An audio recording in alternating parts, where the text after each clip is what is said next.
Hi there, I'm Mark. Thanks for joining me here in my wee workshop in County Down in Northern Ireland.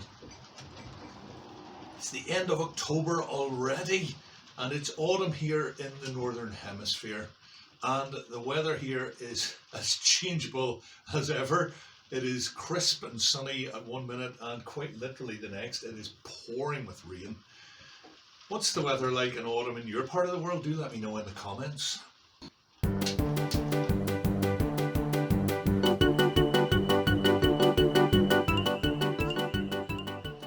Adventures with diesel heaters and their funny smells has been very popular for me.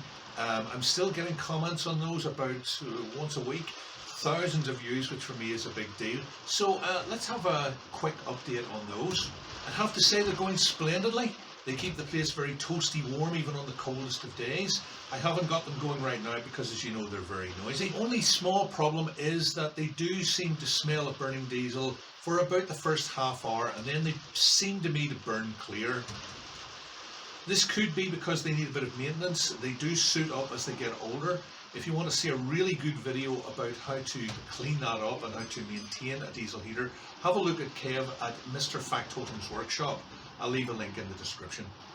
The smell is a bit like an old paraffin heater if you're old enough to remember what they smell like, what they are.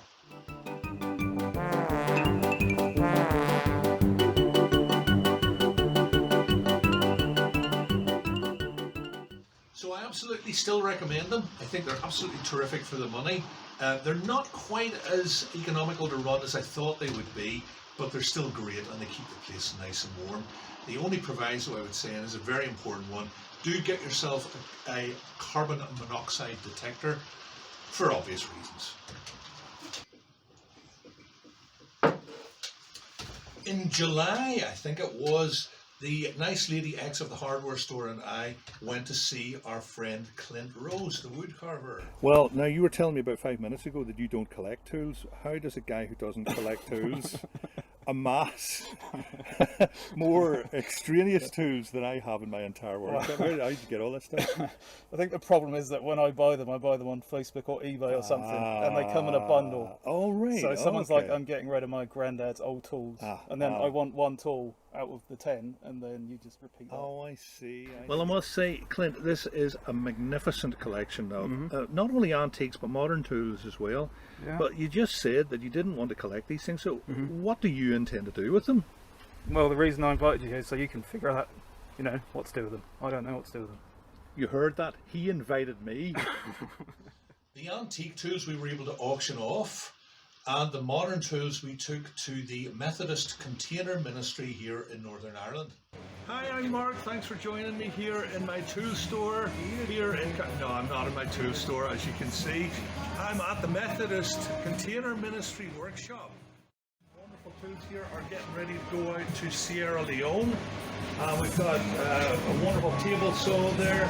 We've got electric saws over here. We've got lathes. We've got toolboxes which are going out for educational purposes. Over here, 2.5 tons of food going to Romania. And those things are just a fraction of all these donations collected totally by volunteers. Mervyn is the computer guy here. How long have you been with the ministry?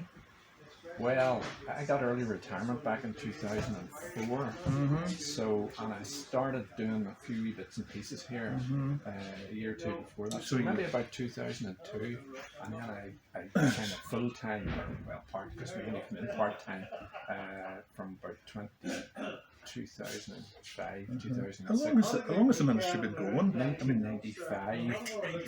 This building so was built and opened. 30 years, and you've been here for at least 20 of them. Yeah. Wow, so you retired when you were about 35, is that right?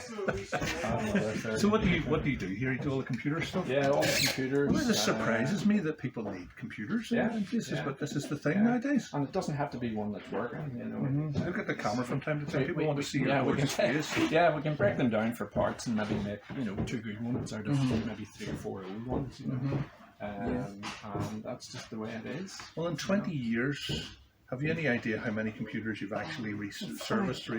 funny you should ask me that, because here's I wasn't one that contrived, so I was working on. I think it's on 2,677. 677. And there would have been a few more added to that because I didn't start keeping records for a year. Where do these go? Where do these computers go? All over the world. If you just follow me over here. Let's have a look at this. This is a batch of 20, which Ken over there and myself. Computer fits into one of those boxes. Yeah. That's the computer, the That's the screen, monitor and everything, monitor, yeah. keyboard, mouse, the whole shebang. Absolutely amazing. What an incredible ministry these people have, and Mervyn put it there. It's great to meet all you guys, and every time I come down here, I just become freshly astonished. And you know, you can be part of this. You can, folks at home can be part of this. You know, if you have a computer that you want to donate to your local church, or if that's not your thing, you can find a secular organisation to donate tools, computer equipment, educational stuff, books, anything that you can think of. If you don't want it, it can be reused somewhere. So just think it through. And people like Mervyn and all his colleagues, get out there and change the world. Yeah. I know this will sound a bit slushy, but every time I visit the Container Ministry, I get this almost tangible sense of hope and a real desire to change the world. Those volunteers are absolutely extraordinary people. God bless them. You need to visit this place. Incidentally, they're looking for laptops at the minute. So if you're here in Northern Ireland and you have an old laptop, maybe you've stopped using one because of Windows 10, Windows 11 thing, or maybe you just have one laying around, get in touch with me in the comments or get in touch with the ministry directly. Again, I'll leave the contact details down in the description. And of course, a huge thank you to Clint Rose for donating all those tools. It was really kind and generous of him. And a big hi and thank you to all his family who made us feel so welcome during our visit. It was great to see you guys. Thanks for having us. But Clint wasn't the only YouTuber that we met this year. As you well know, my fame has spread worldwide, so people beat a path to my door even from Australia. Okay, full disclosure, my pal Bernie Stefan Rasmus was having a holiday here in Ireland, and he said, how about we meet up? So we did.